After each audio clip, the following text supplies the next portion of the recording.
Now, burritos, the question is, who do you believe, do you think? Number 5, Armani versus DJ Mac. All right, burritos, another day and another dancehall feud. This time between dancehall artist Armani and his former producer DJ Mac.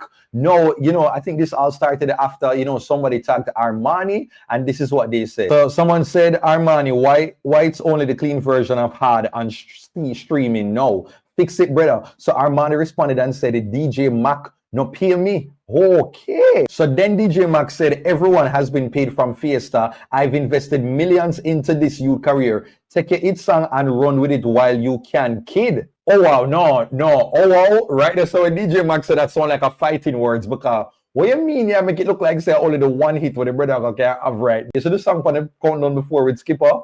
That's called WYFL. That's actually produced by DJ Mac. So DJ Mac show say as one gone and next one ban. So now, burritos, the question is, who do you believe? Do you think Armani is right for say that DJ Mac owe him money? You believe Armani's side, or are you on Team Mac's side?